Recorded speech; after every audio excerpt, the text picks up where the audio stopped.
Ashama kamooltan sagantaan BBC Afaan Oromoo Jimaata galgalaa eegalee Itoophiyaa mormituus dhaabbanni biyyoota gamtoomanii himannaa sarbama mirga namoomaa Itoophiyaa keessa jiru gareen idil addunyaa akka qoratu murteesse. Haliila xiyyaaraa Allaamaxaatti raawwate jedhameen lubbuun darbuu lammiileen Itoophiyaa Ameerikaa jiran waa'ee waraanaa maal jedhu. The United States has not stepped in. America fi hawaasni idil addunyaa gidduu hin seenne. We can't negotiate with terrorists. Shororkeessitoota waliin Ameerikaan ni mari'atti. Koongiresiin Federaalaa Oromoo lamatti ba'aa jira.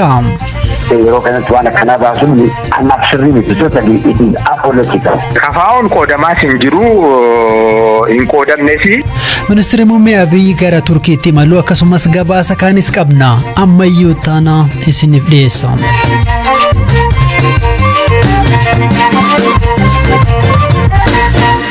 Dhaabbanni biyyoota gamtoomanii himannaa sarbama mirga namoomaa Itoophiyaa keessa yeroo waraanaa raawwate gareen idil addunyaa akka qoratu murteesse. Guyyaarraa manni maree mirgoota namoomaa UN addatti dhimma Itoophiyaa irratti Jeeneevitti marii taa'een sagalee caalmaan murteesseera. Mariin kun waamicha gamtaa Awurooppaan kan taasifame yoo ta'u, Chaayinaa fi Raashiyaan biyyoota murtee kana sagalee dhawwatan keessa jiru. Itoophiyaan durumaa walga'iin kun ergama siyaasaaf waamame yoo murtaa'e sin fudhu jetteetti.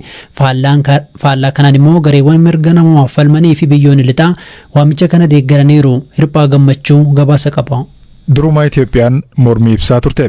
Mootummaan murtee kora kanaan darbu kamuu akka hin fudhanne dursee beeksiseera. Koomishiniin mirga namoomaa Itoophiyaas yaaddoo qabu kamisa xalayaa UN'if barreesseen beeksiseera. Koomishinichi UN bu'aa qorannoo waloo gaggeessaniif yaada furmaataa akeekaman hojiirra oolchuudhaaf deeggarsa gochuu wayyaa jechuun wixinee qorannoo haaraa dhiibbaa qabaatu ibse.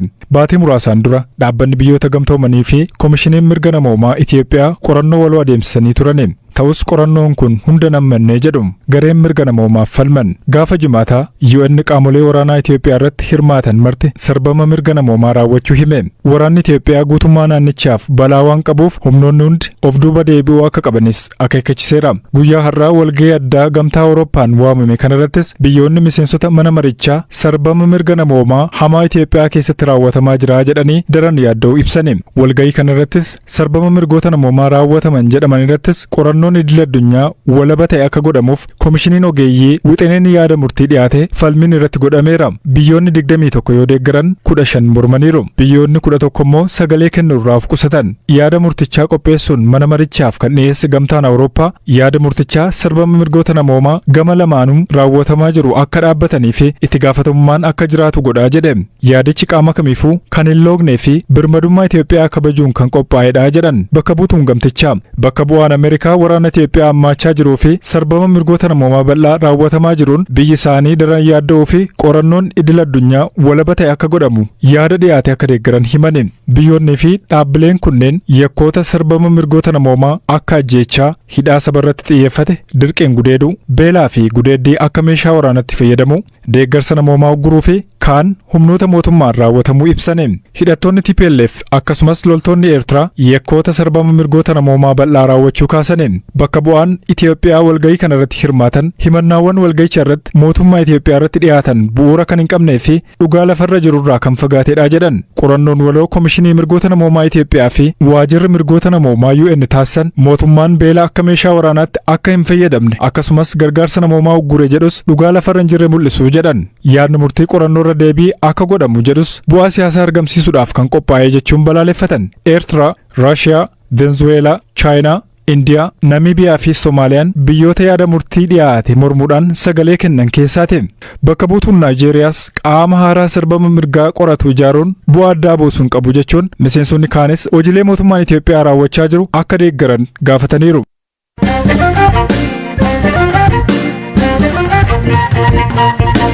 Haliila diroonii fi xiyyaara waraanaan magaalaa kibba Tigraay Allaamaxaa keessatti mootummaan raawwate jedhanii TPLF fi miidiyaan TPLF'n to'atamu televezyiiniin Tigraay himaniin namoonni 28 ajjeefaman hedduun immoo madaa'uun isaanii gabaafame. Dhimma kanarratti mootummaan wanta dubbate hin qabu. Finciltoonni Tigraay mootummaan lammiilee nagaa xiyyaaraa rukute jechuun himatu. Mootummaan kanan fudhatu. Biraanuu gammachuu nutti hima. Aleela kamisa raawwate jedhame kanaan daa'ima ganna 7 hanga maanguddoo ganna 70 kanneen ajjeefaman keessa jiraachuu gabaasni miidiyaa naannoo Tigraay ni hima. Suuraalee namoota haleellaa kanaan ajjeefamaniiti jechuun reeffa namoota hedduu daandii irratti ta'e TV'n naannoo Tigraay agarsiiseera. Gabaasa TV Tigraay akka ibsutti haleellaa qilleensarraa yeroo 6 bakka gabaa fi manneen barnootaa akkasumas dhiyeenya mana amantaatti diroonii fi xiyyaara waraanaan raawwatameen namoonni 28 yoo ajjeefaman 78 kan ta'an ammoo madaaniiru. Ambulaansiin kanneen madaan yoo kaastuu fi hospitaala keessatti wallaansi yoo godhamuu fi viidiyoon TV Tigraay mul'iseera. Lubbi himaan TPLF Getaachoo Raddaa ergaa Tiwiitara irratti barreesseen haleellaan diroonii Alaamaxaatti gaggeeffame namoota baay'ee ajjeeseera jedhe. Himannaa kana BBC'n qaama walabaarraa mirkaneeffachuu hin dandeenye. Mootummaan federaalaa haleellaa kana ilaalchisee amma yoonaatti wanta ibsee hin jiru.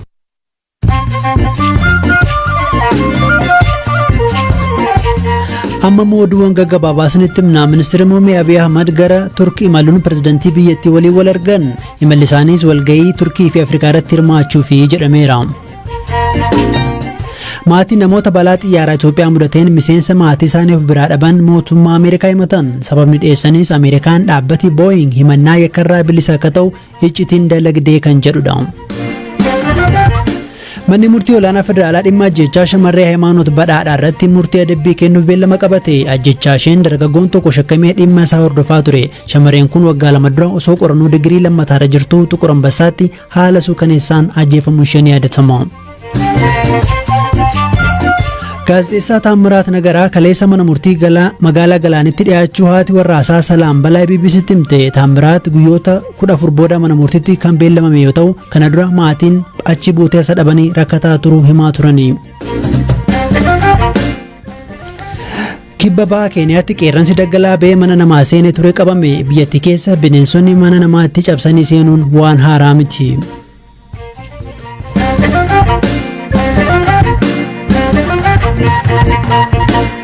Oduu biraattan lammiileen Itoophiyaa biyya ambaa jiraatan bara darbee wayita waraanni Itoophiyaatti dho'etti miira dhiphuun lola kana hordofaa turan.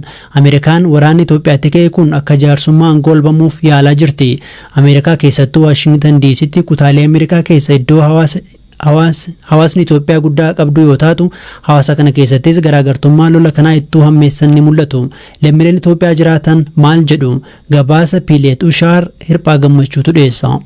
Ministeera dhimma alaa Ameerikaa duratti dhalattoonni Tigraay hiriira ba'uudhaan waraanni adeemaa jiru sun duguuggaa sanyiitii akka jedhamu gaafataa turaniin dhalattoonni Tigraay haqa barbaannaa jechaa turan. Mootummaan Itoophiyaa deeggarsa namoomaa harka caalu daangessuunii fi namoonni hedduun firoottan isaanii wajjiniin akka wal hin quunnamne dhorkuun qeeqamaa ture. Maayibal Gabramadiin rogeettidha. Akkuma lammiilee Itoophiyaa biroo Ameerikaa jiraatanii waraana Itoophiyaa keessattis adeemaa jiru xiyyeeffannoon hordofti.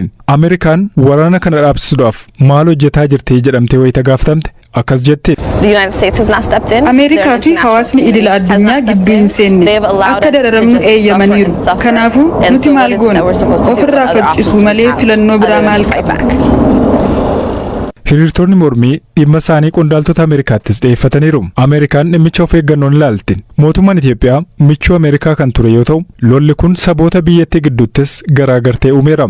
Hiriirri Ameerikaatti ba'amu kunis garaagartummaa sabaan uumame kan agarsiisu yoo ta'u, deeggartoonni mootummaa masaraa White House duratti dhiyeenya kana walitti sassaabamanii turan. Hiriirtonni halluu alaabaa Itoophiyaa fakkaatuu fi mallattoolee kanarra nu ga'eera no more jedhu mul'isuudhaan miidiyaaleen biyyoota lixaa waan ta'aa jiru irratti dhaamsa dogoggoraa dabarsuu jedhanii balaaleffatan. Keessattuu mootummaa Ameerikaatti dheekkamuudha himatu. Hiriirtota keessaa tokko Daawwit Wandaafraash biyyoonni lixaa ni dogoggoran. Ameerikaan dhukaasa dhaabuudhaan finciltoota gara Finfinneetti qajeelaa turan wajjiniin mari'adhaa jetti jedha. We can't negotiate with terrorists. Shororkeessitoota waliin Ameerikaan ni mari'atti. IS waliin isin mari'attu. Isin mari'attan. Kanaafuu nuti isin dandeenye. They're not equal partners. One is here to terrorize and one is here to defend. Ameerikaan waraana kana keessatti gartummaa hin mul'ifne jechuun waakkatte. Yaanni Daawwit dhiyeesse hiriirtota biraa deeggarsa cimaa argatullee dhimma Itoophiyaa irratti dhalattoonni Itoophiyaa Ameerikaa jiraatan ilaalcha garaagaraa qabu.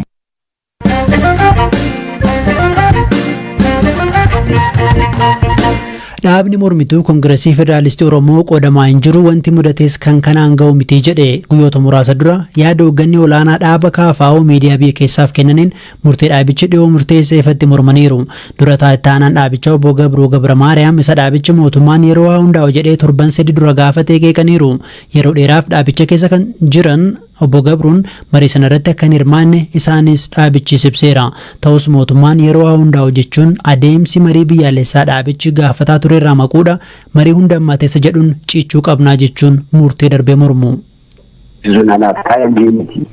Yeroo isaa kan eeggatu miti tadaaritti nalaafee jechuudha. Ka hooggansa dhaabichaa tokkotti murtee dhaaba kana ni mormitu? Kanaa namaa waliin qabu. Garaagartee yaadaa hangana akkamitti hooggansa dhaaba tokko jalatti uumamuu danda'e? Maatiyaadii keessatti kun hin jira yeroo hundumaa. Kanaaf waan haaraa mitiidha. Garaagarummaan yaadaa hinjiifamuu jedhamee ka'ama. Garaagarummaan yaadaa immoo jiraachuu isaatii fi wal falmuu garuu itti tiraadiishinii kan qabu. Rakkoon akkasii jira dhugaadha. Kanaaf amma yaada keessanii fi yaada hooggantoota kaan wal bira qabee gaafa laallee jedhu hooggansi KFO lamatti ramaa jira yookiin immoo qoodamaa jira jechuu dandeenya. Hin dandeessu. Yaada kana irratti waliigaltee dhabuu jechuun ani iddoo lamatti qoodameera waan nama jechisiisu. Malee ani yeroo hundumaa yaada kunan amma paabliikii riivaa nan bahee ta'anii kana baatee biyyi hunduu murteessaadha argitee yeroo kanatti waan akkanaa baasuun anaaf sirrii miti totally it is apolitical. Sababni keessan maali? Typical sababni keenya argitee the political situation in the country, the political landscape sirriitti ilaalamuu qaba. Ibsa dhaabichi baasee mormitaniittu maaltu ta'uu qaba ture silaa? Political dialogue adeemsisuu irra jira.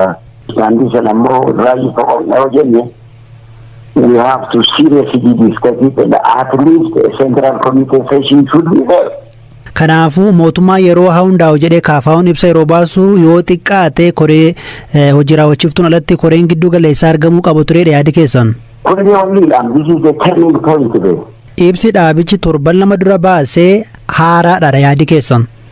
Kana dabee qofa otoo hin ta'in nuti fudhannu jennus the already established de facto government hin jiru jechuun salaamaawii Tigirii sana faalle. Dhimma kana kan gaafannee fi itti gaafatamaa waajjira dhaaba KFO kan ta'an obbo Xurunaa Gamtaa dhaaba siyaasaa tokko keessa garaagarummaa yaadaa jiraachuun akka malu dubbatu. Rakkoon dhaabicha mudatee ture ammatti babal'atee adeemaa akka hin jirre himaniiru. Dabalataan ibsichi koreen hojii raawwachiiftuu kooramii guutee irratti mari'atee kan murteesse haa ba'u jedhedha jechuun yaada obbo Gabruu mormu. Ta'us isaanis akkuma obbo Gabruu kun dhaabichi qoodamaa jira jechuu miti jedhu. Habtaamuu Xibabuutu dubbise. Haala KFO'n itti adeeme yookaan immoo murtee koree hojii raawwachiiftuun murteessite ala ba'anii namooti gaazexaa dhuunfaatiif illee yaada isaanii ibsan jiru. Rakkoon sun babal'atee adeemaa hin jiru. Irrattis mari'ataa jirra. Gara fuulduraattis furmaata itti argamsiifna jenneetu amanaa jirra. Jala murree kan dubbachuu barbaannu garuu inni KFO'n paartiidha. Paartii immoo namoota yaada isaanii wal fakkaatutu walitti dhufee paartii hundeessee qabsaa. Ciminni isaas akkuma kana garaagarummaa qabaachuudhaaf hin danda'a. Kanaafuu kan namoonni tibba kana bal'inaan haasa'amaa ture KFO'n qoodamaa jira kan jedhu maal jettu isin dhimma kanarratti? KFO'n qoodamaa hin jiru hin qoodamne.